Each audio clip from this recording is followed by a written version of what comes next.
سب سے بڑی تیاری کیا ہے کہ اپنے دلوں کو صاف کر لو، کہ جس دل میں نفرت ہو، بغض ہو، کسی کے لیے غصہ ہو، کسی کے لیے کیا کیا جذبے ہوں، دل صاف کرنا۔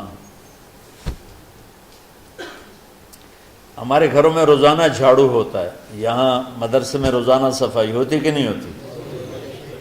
کیونکہ دنیا کی اصل گندگی ہے تو جھاڑو ہاتھ سے نہیں چھوٹ سکتا۔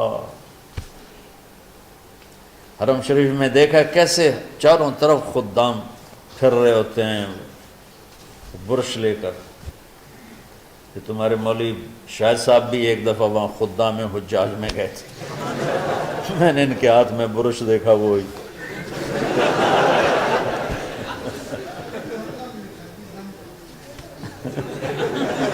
وہ حرم ہی ہے۔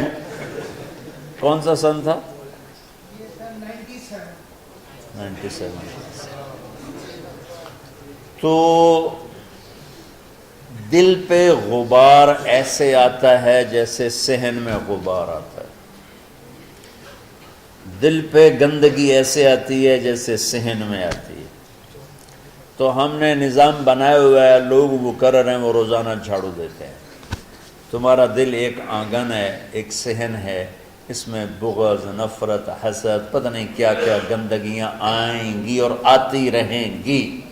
بچوں ایک کام کرو، جھاڑو پکڑ لو، صاف کرو۔ یا اللہ معاملہ تجھ سے کرنا ہے، لوگوں سے نہیں۔ کسی نے برا کہا، کسی نے غیبت کی، کسی نے گالی دی، کسی نے دھکا دیا، کسی نے حق مارا، کسی نے کچھ کیا، یا اللہ تیرے سبب میں نے اپنے دل کو سب سے صاف کیا، میں نے اپنے دل کو سب سے صاف کیا۔ یہ اتنی بڑی عبادت ہے کہ بڑے بڑے نفلوں والے، تہجد والے، حج عمرے روزے والے تمہیں نہیں پکڑ سکیں گے، کیونکہ اس کا کرنے والا دنیا میں کوئی نہیں۔ نفل پڑھنے والے تو بے شمار ہیں، عمرے کرنے والے بے شمار ہیں، علماء بے شمار ہیں، حاجی بے شمار ہیں، سخاوت کرنے والے بے شمار ہیں، لیکن اس ٹکڑے کو صاف کرنے والا لاکھوں میں ایک بھی نہیں۔ مشکل کام، آپ یہ سیکھ لیں، صاف کرو، صاف کرو، صاف کرو۔ یہ رمضان کی سب سے بڑی تیاری اور علم کو حاصل کرنے کی سب سے بڑی چابی ہے کہ اپنے دل کو کھلا کر لو۔ کوئی چیز خالی ہوگی تو کچھ آئے گا۔ جس دل میں بغض بھرا ہو، نفرت بھری ہو، حسد بھرا ہو، کینہ بھرا ہو، اس میں خاک آئے گا، اس میں تو علم کی ایک کرن بھی نہیں آئے گی۔ اس زبان سے چاہے جتنے مرضی موتی بکھیرے، دل اس کا اندھا ہوگا۔ لا تعمى الابصار ولكن تعمى القلوب التي في الصدور۔ یہ آنکھوں سے اندھے نہیں، دل سے اندھے ہیں۔ تو بچوں اپنے دل کو صاف کرنا سیکھو۔ وہ کتنی مشہور حدیث ہے، آپ نے کہا اس دروازے سے ایک جنتی آ رہا ہے، ایک انصاری صحابی داخل ہوئے، جوتا ہاتھ میں، داڑھی میں وضو کا پانی۔ اگلے دن اس دروازے سے ایک جنتی آ رہا ہے، تو ایک صحابی آئے، ہاتھ میں جوتا، داڑھی میں وضو کا پانی، وہی صحابی۔ اگلے دن اس دروازے سے ایک جنتی آ رہا ہے، تو وہی صحابی 3 دن جنت کی بشارت لی ہوئی۔ اس صحابہ کی جماعت میں ایک شخص ہیں جن کا نام ہے عبداللہ بن عمرو بن عاص۔ ان سے بڑا عبادت گزار صحابہ میں کوئی نہیں تھا، نہ سابقین میں نہ متاخرین میں، نہ پہلوں میں نہ بعد والوں میں۔ ان کی عبادت کیا تھی؟ ساری رات جاگنا، سارے دن کا روزہ، اور ایک ختم قرآن صبح سے شام۔ اتنی اللہ نے طاقت دی تھی۔ پھر وہ غلوب والی بات آ گئی، ایکسٹریم ہونے والی بات آ گئی۔ ان کی شادی والی رات حجلہ عروسی میں داخل ہو رہے ہیں، دلہن کے کمرے میں داخل ہو رہے ہیں، اور مصلی بچھا کے اللہ اکبر، اور دیر نفل تے نفل، دیر نفل تے نفل۔ تو ان کی بیگم نے دیکھا تو وہ بھی خیر کا زمانہ تھا، انہوں نے بھی وضو کیا اور پیچھے مصلی بچھا کے وہ بھی فجر تک نفل پڑھتے رہے۔ صبح ہوئی تو حضرت عمرو بن عاص رضی اللہ عنہ نے پوچھا، بیٹی رات کیسی گزری؟ کہا جی ماشاءاللہ آپ کے بیٹے تو بڑے عبادت گزار ہیں، ساری رات نفلوں میں ہی گزری۔ تو وہ ان کو شکایت کر دی۔ حضرت عمر بن عاص کو اتنا غصہ چڑھا، وہ بیٹے کو تو کچھ نہیں کہا، کتنی حکمت کی بات ہے، سیدھے گئے اللہ کے نبی کے پاس، یا رسول اللہ یہ عبداللہ دیکھیں کیسا نادان ہے، اس کی شادی کی ساری رات نفل پڑھتا رہا۔ تو آپ کہتے ہیں ماشاءاللہ ماشاءاللہ کتنی بڑی بات ہے، نفلوں میں گزر گئی، رات بھی نفلوں میں گزر گئی۔ جیسے بعض وہ تبلیغ والے کہتے ہیں بچے کی ٹانگ ٹوٹ گئی پھر بھی گشت نہیں چھوڑا، کیسے احمقانہ باتیں کرتے ہیں۔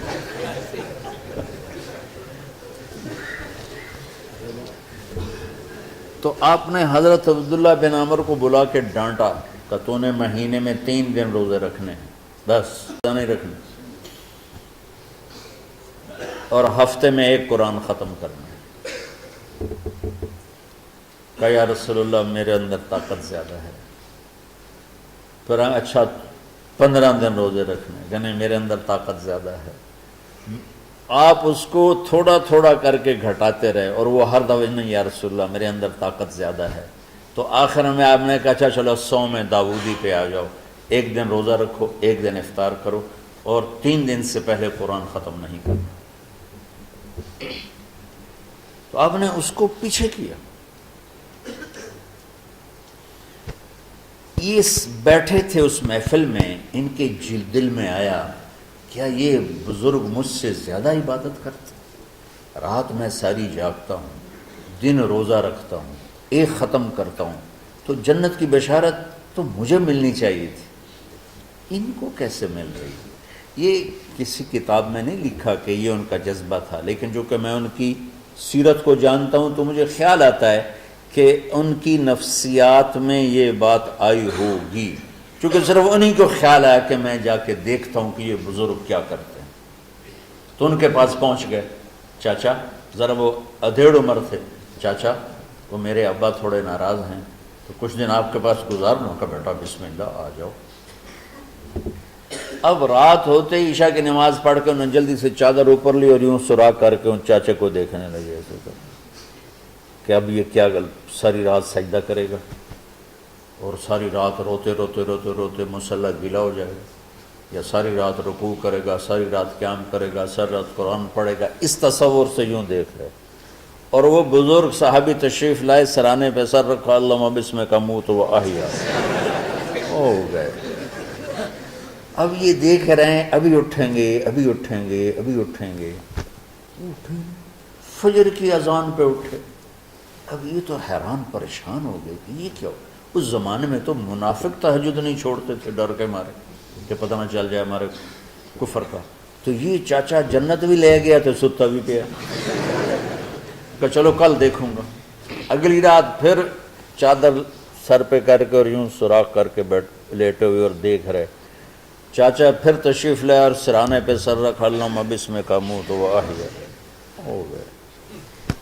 فجر کی اذان پہ اٹھے، یہ اور پریشان ہو گئے کہ میرا نبی کا فرمان تو سچا ہے، اس میں تو شک بھی کفر ہے، لیکن عمل کیا ہے جس پر اس کو جنت کی بشارت ملی؟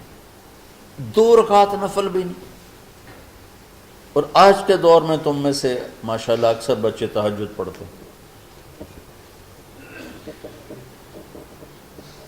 کہ 1 رات اور دیکھوں گا، تیسری رات اللہم بسمک اموت و احیا، ساری رات۔ تو تیسری رات پھٹ پڑے عبداللہ بن عمر، کہنے لگے چاچا میری ابا سے کوئی لڑائی نہیں تھی، 3 دن میں تیرے بارے میں سنتا رہا، جنتی جنتی جنتی۔ میں دیکھنے آیا تھا کہ آپ کیا کرتے ہیں، آپ تو کچھ بھی نہیں کرتے ہو، ساری رات سوتے رہتے، اب کیا کرتے ہو؟ میں کہا بیٹا یہی ہے جو تم نے دیکھا ہے۔ اب ان کو سمجھ میں نہیں آ رہا کہ یہ جوڑ کیسے بٹھاؤں، ادھر جنت کی بشارت، ادھر ساری رات خراٹے، اب یہ اس میں جوڑ کیسے بٹھاؤں؟ کیونکہ نبی کی بات تو غلط ہو نہیں سکتی۔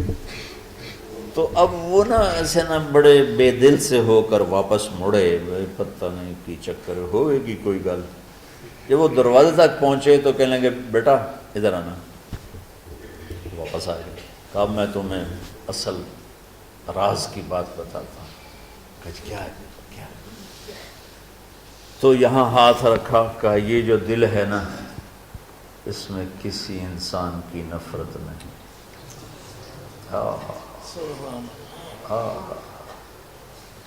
اور جب اللہ کسی کو رزق دیتا ہے، عزت دیتا ہے، مجھے کبھی حسد نہیں ہوا، مجھے خوشی ہوتی۔ تو عبداللہ بن عمر نے کہنا تھا ہاں یہ بات ہے، نہیں، ان کو ہاذا ہوا، اچھل کے کہنے لگے ہاذا ہوا، ہاں ہاں ہاں ہاں یہی ہے یہی ہے یہی ہے۔ پھر کہنے کہ چاچا پر یہ میرے بس کا نہیں ہے، کون کرے گا یہ؟ اتنے بڑے آدمی ہو کر کہہ رہے ہیں کہ یہ میرے بس کا نہیں۔ تو بچوں، دنیا میں جنتی بننا ہے اور علم اللہ سے لینا ہے تو اسے صاف کر دو، سب کی نفرت سے۔ اس نے مجھے یہ کیوں کہا، اس نے مجھے یوں کیوں دیکھا، اس نے میرے بارے میں یوں کیوں کہا، اس نے میرے بارے میں یہ کیوں لکھا۔ جس کی تعریف ہوتی میری کتنی برائی ہوتی، صرف تعریف تو نہیں، بھرا پڑا سوشل میڈیا مجھے گالیاں دیں۔ اللہ کے فضل سے میرے دل میں ایک ذرے کے برابر کبھی کوئی منفی جذبہ نہیں آیا، آئے تو میں دھو کے صاف کر دیتا ہوں۔ یا اللہ میں نے اپنے دل کو صاف کیا، میرا معاملہ تیرے ساتھ ہے، کسی کے ساتھ نہیں۔ یہ یاد، رمضان کی سب سے بڑی تیاری، علم کے حاصل کرنے کا سب سے بڑا ہتھیار آپ کو بس یہ نہیں کہ تمہیں کتابیں یاد ہو جائیں، تمہیں اشعار یاد ہو جائیں، میں کتابوں کا حافظ تھا جب میں پڑھتا تھا، اور دیوانوں کا حافظ تھا اشعار کا، تم کچھ بھی نہیں یاد رہا، چونکہ وہ پڑھائی والے راستے پر چلا نا، اللہ نے تبلیغ میں چلایا، پھر بیماریاں آ گئیں، مصروفیتیں آ گئیں، تو وہ مطالعہ ہی ختم ہو کے رہ گیا۔